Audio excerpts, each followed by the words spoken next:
ఎవరు లేరేంటి ఇక్కడ?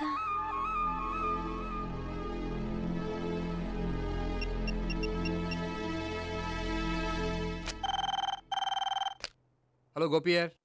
హలో, నేను సావిత్రిని. ఆఫీస్లోనే ఉన్నావా? ఆఫీస్లో ఉంటేనే కదా మాట్లాడేది. నువ్వెక్కడున్నావు? అదే లాడ్జ్. పనుండి బయటకు వచ్చాను. ఓ సరే చెప్పు, ఏంటి విషయం? ఆహా, ఏం లేదు, ఊరికే మాట్లాడాలనిపించింది. మాట్లాడు. సాయంత్రం ఇంటికి ఫోన్ చేసి మాట్లాడతాను. సరే నీ ఇష్టం. అమ్మ పోలీసోడా, ఎంత పని చేసావురా. మీకు బ్యాడ్ హ్యాబిట్స్ ఉన్న వాళ్ళు ఎక్స్క్యూజ్ చేశారంటే వాళ్ళని వదిలించుకోవడం చాలా కష్టం. ఏంటంటే అనవసరంగా భయపెడతారు. కళ్ళు మూసినా తెరిచినా వాళ్ళ ముగ్గురే కనిపిస్తున్నారు.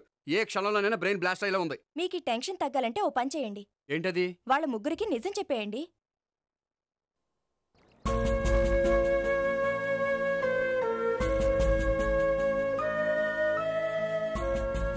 ఏంటి గోపి, అర్జెంటుగా ఏదో చెప్పాలన్నా? చెప్తాను, 5 నిమిషాలు వెయిట్ చేయి. హాయ్ గోపి. ఏంటి అర్జెంటుగా రమ్మన్నావు? ఈ అమ్మాయి ఎవరు? భావన అని మంచి క్లాసికల్ డాన్సర్. తను నన్ను ప్రేమిస్తోంది. భావన, తను నేహ అని బ్యాంకులో పనిచేస్తుంది. తను కూడా నన్ను ప్రేమిస్తోంది. ఇంతకీ నువ్వెవరిని ప్రేమిస్తున్నావు? చెప్తాను.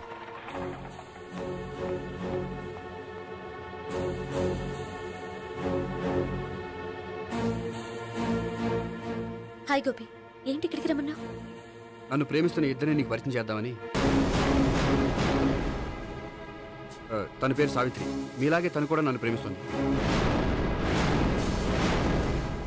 మీ ముగ్గురు నన్ను ప్రేమిస్తున్నా మీ ముగ్గురులో నేను ఎవరిని ప్రేమించట్లేదు. అసలు ప్రేమించాలని ఉద్దేశం కూడా లేదు. ఏ ఉద్దేశం లేని వాడివి నా వెంట నువ్వు పడ్డావు? నాకు పెళ్లి చూపులని తెలిసి ఎందుకు కంగారు పడ్డా? మరి నా గురించి బ్యాంక్ పదే ఎందుకు వచ్చావు? మా ఇంట్లో అందరి ముందు పెళ్లి చేసుకుంటారని మాట ఎందుకు ఇచ్చావు? అవన్నీ మీ మీద ప్రేమతో చేయలేదు. నేను కోరుకున్న లక్షణాలు మీలో ఉన్నాయో లేదో తెలుసుకుందామని. ఆ లక్షణాలు మీలో ఎవరిలో ఉంటే వాళ్ళనే పెళ్లి చేసుకుందాం అనుకున్నాను. అంటే 4 షాపులు తిరిగి కావాల్సిన బట్టలు సెలెక్ట్ చేసుకున్నట్టు మా ముగ్గురు చుట్టూ తిరిగి కావాల్సిన వాళ్ళని సెలెక్ట్ చేసుకుందాం అనుకున్నావా? ఆడవాళ్ళంటే నీ దృష్టిలో అంత లోకువా? నీకు నచ్చిన అమ్మాయి దొరకడం కోసం మా అందరి జీవితాలతో ఆడుకుంటావా?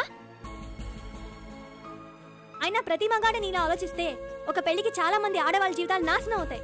ఏంటి, నేనేదో నమ్మించి మోసం చేసినట్టు మాట్లాడతారేంటి? నువ్వు చేసింది మోసం కాక ఇంకేంటి? నీ స్వార్థం కోసం మాలో లేనిపోయిన ఆశలు కల్పించడం మోసం కాదా? మేము ఎలాంటి వాళ్ళమో తెలుసుకోవడం కోసం లేని స్నేహాన్ని నటించడం మోసం కాదా? అయితే ఇప్పుడు ఏమంటారు? మా ముగ్గురులో ఒకళ్ళని పెళ్లి చేసుకో.